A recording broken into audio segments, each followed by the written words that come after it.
In the last 2 decades, there has been an increase in advanced and persistent threat actors, commonly referred to as APT, who are well resource trained and can conduct multi year intrusion campaigns targeting highly sensitive economic, proprietary, or national security information.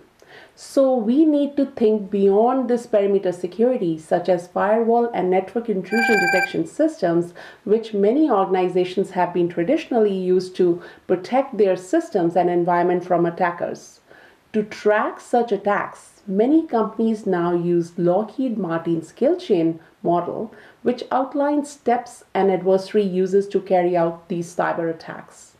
Security teams typically map indicators of compromise from each phase of the attack to kill chain to develop defensive strategies, helping them link intrusions to broader campaigns and collecting further threat intelligence for each segment of attack cycle.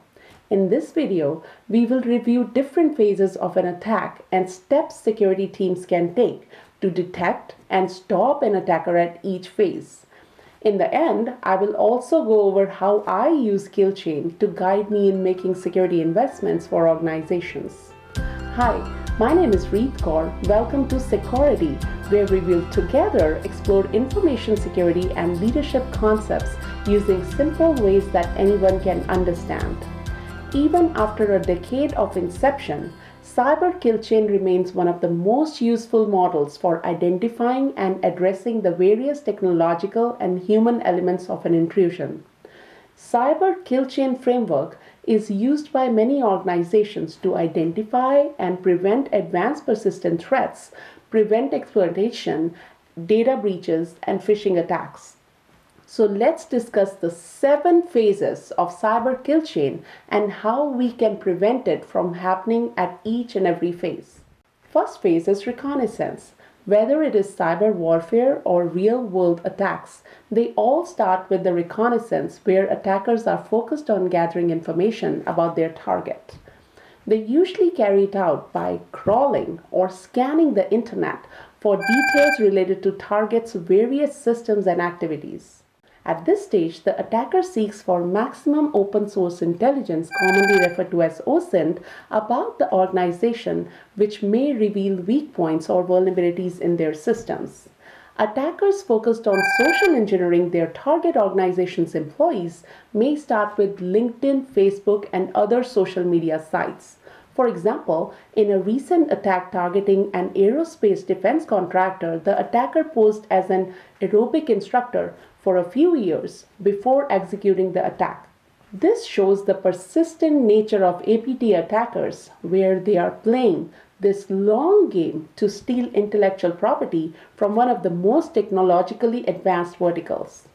Attackers also gather information about targets' technology stack from job posts on sites like LinkedIn and also by scanning targets' public network IP address ranges, gathering list of servers, their version numbers, their applications which are running on them and their versions to build a map of attack surface available for them for intrusion. Many security professionals strongly believe that they can protect an organization during this phase of cyber kill chain, but I personally believe that there are numerous ways to reduce organizations' attack surface to limit leakage of sensitive information. In this phase, the emphasis on protection should be on human element rather than finding a technological solution. Even with the best detection tools, it's still important to keep an eye on suspicious activities once they become known. Having this knowledge can help identify potential threats before they can get executed. Some examples of steps to reduce attack surface and look for signs of reconnaissance are: number 1, develop an effective web analytics strategy as an integral part of threat intelligence and cyber attack detection. Number 2, invest in security awareness program to educate organizations' workforce to limit information they share publicly and avoid becoming targets. Lastly, all employees should safely dispose of and shred sensitive documents to avoid threats like dumpster diving. A properly trained workforce which is aware of suspicious activities, knows To whom and where to report such activities is your best defense to avoid intrusions in the reconnaissance phase. The second phase is the weaponization stage, which refers to the steps an attacker takes to prepare and carry out a successful attack. This often means combining a remote access Trojan with an exploit. For example, an attacker may craft a malicious Microsoft Office document with embedded virus and send it as a phishing email to target employees' email lists gathered in the reconnaissance phase. Detecting the weaponization phase is definitely difficult, but organizations with threat intelligence teams can learn a lot by analyzing malware artifacts such as phishing emails, malicious attachments, triggered code, etc. Today, there are many security vendors that focus on weaponization and provide threat intelligence that you can deploy within your organization for protection purposes. Some other preventative measures that you can take during this phase are: number one, conduct awareness training on detecting weaponizer artifacts. Secondly, gather threat intel by analyzing malicious attachments, file metadata, payloads, and how these were created. In the third phase, focus is on delivery, which occurs when the weapon, for example, the malicious Microsoft Word file crafted by attacker, is delivered to the intended target. The top three delivery sources based on my experience are phishing emails, using stolen credentials to log in via remote desktop, and compromised websites. Attacking through email or phishing has been the most cost-effective method for attackers to deliver their malicious files to target audiences. During COVID-19 and remote work, a lot of organizations have made the mistake of exposing their internal computers via remote desktop to do business. This has increased their attack surface, and without multi-factor authentication put in place, if the passwords are guessable, then it's very easy for attackers to gain direct access to your organization. There is also news about hackers gaining access via USB drives and public Wi-Fis. However, the proportion of these attacks are much lower than the top three which I mentioned earlier. The entire security industry is focused on email and threat intelligence, and they are trying to stop attack delivery. But it's a cat and mouse game where attackers constantly keep on changing their tactics and techniques to bypass this detection. Your employees too can play a critical role in preventing these attacks. Today, nearly 3 in 4 organizations, or 75% of all organizations, fall victim to such phishing emails. So by teaching employees to identify phishing emails and avoiding clicking on suspicious links, you can help prevent intrusion attempts against your organization. The fourth phase involves exploitation, in which after the payload has been delivered, it triggers the malicious code to exploit vulnerabilities in each application or operating system on victim's machine. This exploitation on victim machines could happen without any user interaction, as we recently saw in NSO's Pegasus spyware scandal, in which this tool was used by many government agencies to exploit zero-day bugs in iOS and Android phones of journalists and politicians to spy on them. To prevent exploitation, information security teams need to ensure that systems in their environment are fully patched and up to date. They ensure all machines are running endpoint detection and remediation tools to detect and block any exploitation attempts. Mature organizations also reduce their attack surface by deploying application allow list or whitelisting that would allow only certain applications to be installed and used by their employees.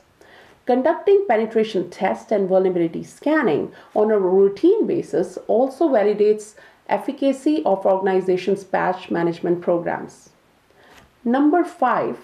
After an attacker has successfully exploited the victim's machine, in fifth phase, their next goal is to install the malicious code to maintain persistence and remain inside the environment. Attackers can do this by setting scheduled tasks to kick off at a later date, modify registry keys, or by hijacking legitimate processes. Protection techniques for this phase are very similar to what we discussed in the exploitation phase. In addition to endpoint detection, organizations should also invest in threat hunting programs which can detect new and previously unknown attack techniques through anomaly detection, machine learning, and other data-driven detections. After exploiting and persisting in the victim's environment, attackers' goal in sixth phase is control and send commands to the infected machine where their malicious code is running. For this, typically the compromised host beacons out to a publicly hosted server running software to send back attackers' command and control messages to malicious code running on victim's machine. Upon successful connection to the command and control server, the attacker has what we call as hands-on keyboard access to the target organization. Unfortunately, this phase is the last chance for the security team to block the operation before the attackers start to execute commands such as reading files of the system, moving laterally into your environment, deploying ransomware, and stealing intellectual property or read personal information like emails. Threat hunting plays a key role to block attacks at this late phase and detect hands-on keyboard activity with malicious intent. Along with network intrusion detection systems and threat intelligence, some organizations also deploy technologies such as DNS filtering to look for anomalous patterns such as traffic to newly registered domain names, prevalence, etc. In the seventh and the last phase, after getting hands-on keyboard access, intruders take action on their original objectives. The objectives could impact one or more sections from the CIA triad, which we discussed earlier in my previous video, for which the link is shown in the description below. Attackers can impact confidentiality of data by exfiltrating and later leaking it in public, or they can impact integrity by modifying the data or code as seen in supply chain attacks like SolarWinds, or they can impact availability by encrypting or destroying your data or assets. Endpoint and network detection are some of the common solutions to protect, and mature organizations sometimes also invest in data encryption at rest technologies, which adds another layer of protection even when an attacker is able to access the data. A common saying in the security industry nowadays is, there are two types of organizations: those who know they are breached and those who don't know yet. This has led some folks to assume breach philosophy, and therefore it's a good practice to create response plans, conduct war rooms, build executive engagement and communication strategy. Finally, I would like to share how I use the 7-phase skill chain to make security investment decisions for organizations. To understand and lay out different protection and risk reduction, I start by creating a table with each of the 7 phases as columns, tools, technologies as rows, and then color code for detection versus prevention, as most security investments help with this. Doing this helps me in 2 ways. Firstly, it shows blind spots, as many times organizations keep investing in variations of safeguards for the same phase of the kill chain, leaving other phases wide open without any detection or prevention. Secondly, I can visualize where this technology fits in along with other existing technologies in the organization and prioritize to implement based on how many phases of the kill chain it will help us cover. Establishing defensive layers in such a way can help prevent attacks from happening earlier in the kill chain. This can help prevent them from causing costly and disruptive attacks. Although there is no silver bullet to securing one's environment, implementing a defense in depth strategy or layered approach can help minimize the attacks or minimize the risks associated with cybercrime. Hope this video not only provided you with insights into Lockheed Martin's 7-phase cyber kill chain, but also on how to use it to plan and prioritize your security measures. Thank you and see you next time.